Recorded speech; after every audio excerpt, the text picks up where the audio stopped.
Good afternoon. I'm John Griffin. I'm the publisher of accessibility.com and your host for these sessions that we call Accessibility Matters. Today, I have an incredibly special guest. I think you'll enjoy meeting him. I think you will find him refreshing in terms of being an inspiration to anyone that listened to his general story. At 18 years old, he suffered a catastrophic spinal cord injury that rendered him as a quadriplegic. He did not accept what that could possibly imply to any person. And he became very, very determined to overcome what the barriers were that came along with that. He was a cum laude graduate of the University of Maryland, attended the David A. Clark Law School, where he was magna cum laude, law clerked for the Senate Committee on Health, Education, Labor, and Pensions, law clerked at the U.S. Attorney's Office in Eastern District, Virginia. He has worked tirelessly as 9 years as a trial attorney with a practice specialization in catastrophic injuries, personal injuries, and medical malpractice. He founded the Determined to Heal Foundation as a 503c3 nonprofit. Their job is to do something that he did as an example for himself: simplify the transition into life for persons of paralysis by spinal cord injuries. At the age of 18 years old, he became the founder of Spinalpedia. His name is Joshua Basile, and he is married, father of one, with another one on the way, my friend, Josh Basile. So, Josh, 18 years old, on the boogie board, and something happened that the way you're going is going to change history. But tell us how you got here, Josh.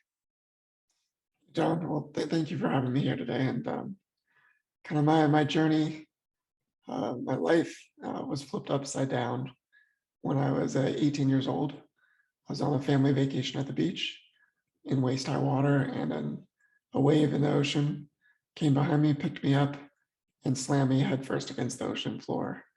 And that day I shattered my neck and became a C4-5 quadriplegic.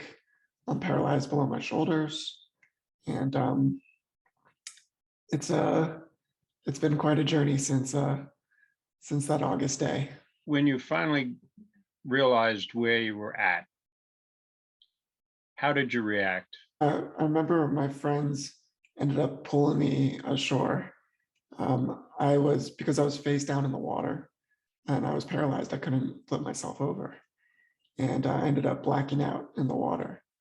And when they pulled me to shore, I somehow coughed up the water. And I just remember just like looking up and wanting my vacation to continue. But when my dad ran to the beach and saw my neck really at an angle, he knew something was very wrong, and that our vacation was kind of ending right there. And I ended up getting to the hospital, the critical unit. I was on a ventilator during the early days where I could only communicate with blinking my eyes. And when I regained my voice about 4 weeks after getting to the critical unit, I decided to make sure that my every word from that moment on would have purpose. And that's really when I became an advocate for life. Your description of advocate for life, where did you find that philosophy inside of you that you had a determination that is so extraordinary? And what assets did you come in touch with as you went through this period? I really think that the foundation of who I am is my friends and my family, and really my caregivers. They are, I could not have done what I've done without them. Like they've really motivated me to be the best me. And they've given me the support needed to let me kind of wheel after my dreams and wheel after my goals. And early on, I wanted to, first, kind of heal my body and do a ton of physical therapy. And then after a certain amount, I was like, you know what, I'm ready to give back. And that's when I started the Determined to Heal Foundation back in 2005 to help simplify the transition into life for newly injured families Right. and provide mentors to them. I learned from my own mentors what was possible. They kind of showed me like, all right, you can do it these different ways, and you can still live a really fun and meaningful life. It just might be a little bit different.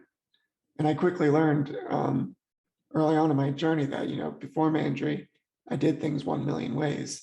And now I get to do it 1 million new ways, 1 million different ways. But it's a matter of trying to have that willingness to try and the creativity to figure that out. And a lot of times, doing it all on your own can be pretty scary. So what if you could learn it from other people? And with my foundation, we created spinalpedia.com, which now has over 21,000 videos broken down by physical functionality. And all the videos are made by people with paralysis. So you could put your exact movement in and have mentors to give you ideas on how to kick butt, how to brush your teeth, how to make a meal, how to drive a car, how to go sailing, how to control a computer. You name it, there's a video for everything these days. It's just a matter of kind of organizing it and making it accessible for people. But with advocating, as I went along, I knew my best asset was going to be my mind and my voice. Physically, I'm very limited in what I can do. Like that's just the reality of being a quadriplegic paralyzed below my shoulders. But my mind and my voice, I knew I could strengthen it and get it to another level where I can almost be a force or basically have a superpower of skills and talents that I could unleash on the world.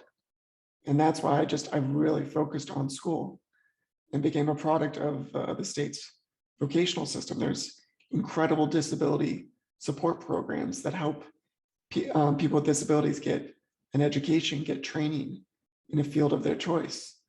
And it took me a little longer than most people, but I plugged away at it each and every day. And it's the next thing you know, I'm graduating and became the barred attorney in Maryland and Washington, D.C., and have a consulting firm and work at a prestigious law firm. And I love all my nonprofit work as well. I'm a proud board member of the United Spinal Association. And I love being able to get out in the community, but really being able to empower others in the community to live their best life, and recognizing that a lot is still possible and a lot can be done. It's fun. It's fun. I think my favorite thing is, like, I've always set forward lots of goals. And the truth is I've basically hit almost all of them, in the sense of when I put my mind to something, I figure out a game plan. You got to start somewhere. You got to have baby steps. You have to have the ability to know you can't just get to your goal all in one leap. It takes time and effort. But if you put effort in, you put the hours in, goals are attainable no matter what your physical and mental abilities are.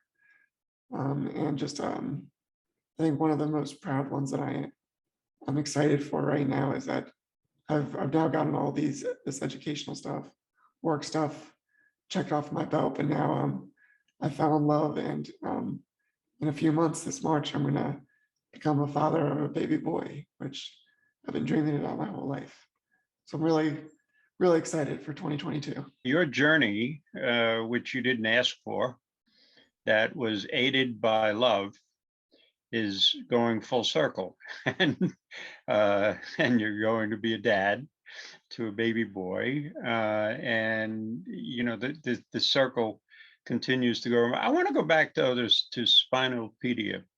Spinalpedia it's an accessible tool. Were you inspired to do this because of what you were receiving, or we did you just how did that evolve? Because that's really and that's a huge accomplishment. 21,000 videos of sharing. There are organizations, recovery organizations like AA and so many, really noble endeavors that are out there for persons with not just disabilities but difficulties. The strength of those organizations have beating at their soul, or next to their souls, kind hearts, people who are giving of themselves, and taking no measurement for that except their own. Talk a little bit more about that, because that's an extraordinary accomplishment. So with the paralysis population, when I started mentoring with my story, my journey, my lessons learned, I thought, in the early days that my story could go a long way. And I quickly realized my story is great within my unique world, which is my physical ability. And there's other factors involved in that. But with the spinal cord injury, every single vertebra of the spinal cord branches out to a different part of the body. And each body part basically becomes a new world of independence and functionality. If I was one level above my injury, I'd be on a ventilator. One level below that, I would have my biceps. One level below that, my triceps. One level below that, my thumb and my pointer finger. And each finger after that is another level. And you just go down your spinal cord. And I realized if you could branch out stories, branch out activities of daily living within each world, within the paralysis world, physical functionality wise, you can give people the support, the ideas, the ability to learn at a much more productive level. So it's like, I just knew if I could organize it in a way to make it easier for people, it would create a lot of hope, a lot of empowerment, and a lot more people living their best life. It's incredible what happens when you first see something that you can't do. But you then see, when you first see somebody else doing something with your level of injury, it just like kicks you in the butt and says, you know what, you can do it too. But if you didn't see that video, if you didn't have that idea, you just never would have known if it was possible. So it's like giving people that spark, giving the people that edge to be able to like push them in the right direction. It's just you end up living such a more active lifestyle. And Living with Adventurous Wheels is a program that we had with my foundation, and it was really taking off before COVID. So we ended up creating about 20 different adventures for families, and I would organize it and then have the nonprofit fully sponsor it, meaning that if you come to one of our events, you don't have to pay a dime. All you have to focus on is making smiles, making memories with your family.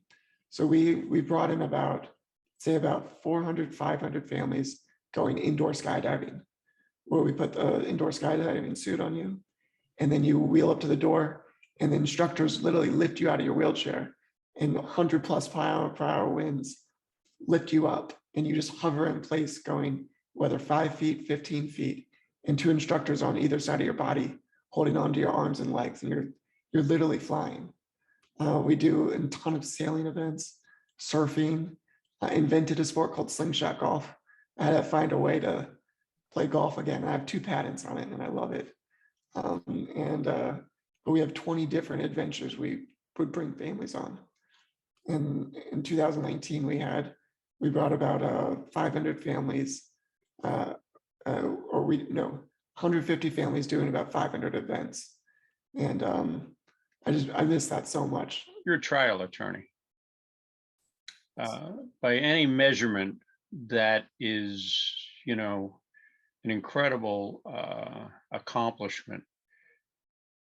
could you talk a little bit about how that how you overcame that and you became a full-time, because you're in the kind of rough and tumble part of defense of the laws that involve malpractice, personal injuries, catastrophic injuries, tough cases, tooth and nail kind of thing. Talk a little bit about that, because you've distinguished yourself as, a warm, giving, accomplished person. That's tough. You chose something that obviously needs um, a vision that is educated and understanding and can't be fooled. There's no guesswork in your defenses. So talk a little bit about that. No, I absolutely love being a medical malpractice and catastrophic injury attorney. And we take on cases for families that have been injured. So it's all plaintiff's work. And with that, the focus is basically almost being on a journey with these families, because these cases, it can take anywhere from 2 to 4 years to litigate. And when they come to us, most clients are looking for someone to represent them. But when they come to our firm at Jack H. Olander and Associates, they get a lot more. They not only get incredible trial attorneys, but they also get a trial attorney that's lived through kind of what they've gone through. Yeah. Which is not the same. So most attorneys are nerds, which I love nerds. I'm a nerd, but I'm also an empathetic nerd. Like I've lived through a catastrophic event, and I've not only survived, but I've thrived. So with families, a lot of times when we get them, I help them kind of beyond just the litigation. I help them get into different state programs to get caregivers. I help them to kind of manage life and kind of live as independently and productively as possible, not only for the individual, but for the family members. And the big thing that I love to bring to the table, and my favorite thing, is building out life care plans. So life care plans is basically when you bring forward a case, the life care plan really puts out kind of what the damages are in many ways, of what, if you are able to get to a settlement or a verdict, the life care plan is what kind of the dollar amount at the end of the road is. And what I've become an expert at is really knowing what it costs to live your best life with caregiving, with adventures, with vocation, with every single thing that it costs, with nursing care, medical expenses, equipment. There's all these different components to building out a life care plan. And many attorneys, unfortunately, just use boilerplate from a last case, or, but it very much needs to be customized for that individual with their age, their physical abilities, their mental abilities, their personality, and their family and support. So we have an incredible team of seasoned attorneys, and I kind of was spoiled being able to join probably the preeminent firm in Washington, D.C. and Maryland, and being able to join them right out of law school was incredible. But I worked really hard to get there. I interned for a federal judge. I worked for the U.S. Attorney's Office, the help committee. I basically every single thing you could have done in law school, I worked my wheels off. And I remember I got an internship at the law firm my last semester of law school. And I ended up working 35 hours a week while being a full-time student, while trying to graduate magna cum laude. I was not sleeping much that semester. But at the very end, I finished my last exam, and my boss came up to me and was like, "Josh, congratulations." I was like, "Mr. Olander, thank you so much. It feels great to be done with law school." He's like, "Congratulations, Josh. You're going to be my newest associate." I literally felt like I was going to jump out of my wheelchair. Wow. Joy. But it's hard work. Hard work pays off. You put a lot of energy and love and effort into the world, good things happen. They don't always happen as fast as you want, but putting yourself out there, a lot of opportunities can arise. Just a remarkable life. You took a shattered situation and pieced it all back together again. And do you ever think that this was your destiny? That you were chosen somehow in the fates to lead others behind you? Just I love to live with full energy, full heart, and do everything to the best of my abilities. And I love to be able to contribute in a meaningful way. So, like, you know what? I think if I did not have my injury, I would have found ways to contribute in a meaningful way. But my injuries has brought it to a new level of good. Because, like, before my injury, I'm gonna be honest with you, I knew nothing about disability. I had no family member or friend or classmate that ever had a significant disability. And if you don't live with it or have someone that you love, or in a field of work that really all you do is touched by disability, it's a world that you might not know much about. And we're starting to have many more conversations in today's world, which is incredible. Again, in the last 5 years, I've heard more businesses talk about diversity, equity, inclusion than ever before in the previous 15 years of being within the disability world.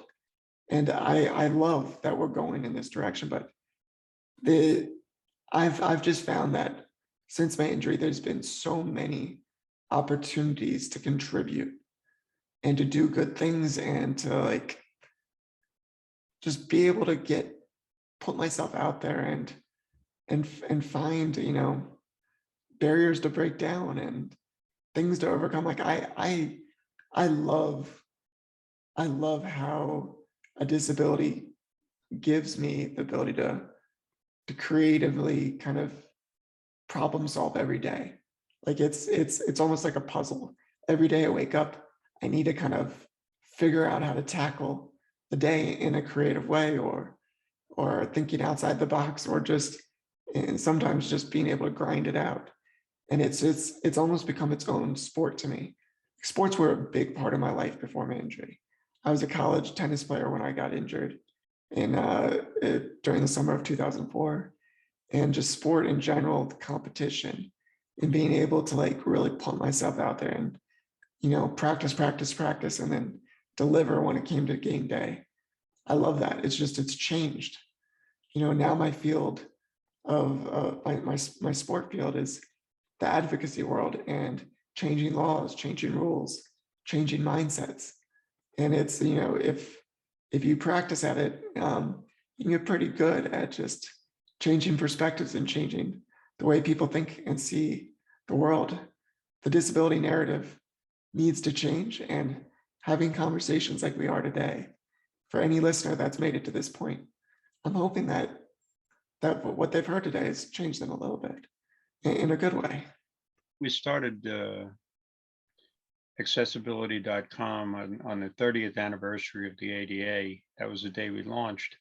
And one of the things that's strikingly clear is that um, the voice of society in terms of disability inclusion and equity is absolutely changing. We're kind of at a watershed moment. It's not proceeding as fast as everybody would love to talk about. But on the other hand, the examples that we see day to day, the technology that's coming along, the technology that provides so much in terms of possibilities, defines accessibility. Without it, those possibilities are not there. You certainly can speak to that, and you could fill books on it. There's a common denominator with all those people that we talk to on this session and we have at our events and so on and so forth, is that for people here, when you take everything else away, are driven by a kind heart. And listening to you, your kind heart was there already. You accepted what had happened. Didn't surrender the idea of parenthood, marriage, love, university, uh, top of the class, career in law. You didn't miss any bases in terms of putting a life together that has meaning and means something for you. And I mean, I'm proud to have this discussion with you, and I'm proud to have you as a friend. Thank you, John, and I really appreciate that. And it's been being able to like get to know you more has been a blessing. And I very much look forward to like continuing all the friendship, the conversations that we're gonna have, because you guys are doing incredible work at accessibility.com. Thank Being you. able to write the way you guys do, putting on events that the way you do, and just making sure that the world kind of hears and sees and understands accessibility better. It's one of the most important conversations we can have to make this world more inclusive. And there's a lot that can be done, and there's a lot that will be done, but it starts with conversations. It starts with written words that are searchable online that people can find and read and absorb and then try to implement. So it's thank you for all that you do and Mhm. choosing. I wanted to talk a little bit about choice because I had a lot of choices in life in what direction I would go in. And some of those choices could be sideways, backwards, but I tried my best to always choose as many forward moving goals. When we wake up in the morning, we have choices all throughout the day, and in many ways those choices are shape how we see the world when it comes to perspective. If you make certain choices and kind of see the world in the right way, it ends up becoming, instead of becoming always an uphill battle. Like I could always focus on what I can't do, but if I always focused on what I can't do, that's gonna be an uphill battle. That means any challenge that comes my way, I'm gonna focus all the ways that I would have done it before. But instead, with my perspective, I focus on what I can do, which is mentally figure out a way around it. I might be doing it differently. I know a lot of people think of, you know, that I'm totally dependent on others. But with my caregivers, I feel like I'm independent through them. They end up becoming an extension of my body, and we do it together. And physically, I'm almost connected with their hands, with their legs to be able to accomplish a goal. And that's just a perspective that I approach. And it works really in beautiful ways for me. And it doesn't ever make me feel lesser, but that's just kind of my unique approach to it. And I really do try to instill that on families that, you can see the world how you want to see it. You don't have to see it in a negative way. There's ways of doing it positive. And then when you do find that you want to really find your voice, it's all about learning that you need to become your own best advocate, because nobody's going to fight harder for you than you're going to fight for yourself in your life.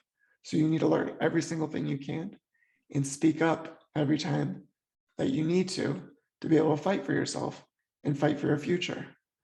Um, some people think of like accommodations in school or in the workforce as a weakness. Like to ask for an accommodation shows that you're weak and you need help. I think the exact opposite. I think being able to ask for accommodation creates an even playing field and allows you to show your skills, lets you absorb and experience the world in a better, easier, more accessible way. So it's just there's so much that if people can choose kind of accommodations, choose how they want to see the world, there's so much that futures can hold for people. And I just love being able to connect people and share those type of messages. You're a remarkable guy, Josh. You're an inspiration to all of us. Today is the anniversary of Dr. Martin Luther King. It's January the 17th while we're doing this recording. Listening to you recalls to me one of my favorite quotes that Dr. King gave us. He said, "The ultimate measure of a man is not where he stands in moments of comfort and convenience, but where he stands at times of challenge and controversy." You've stood in times of challenge and controversy. And that's why accessibility matters.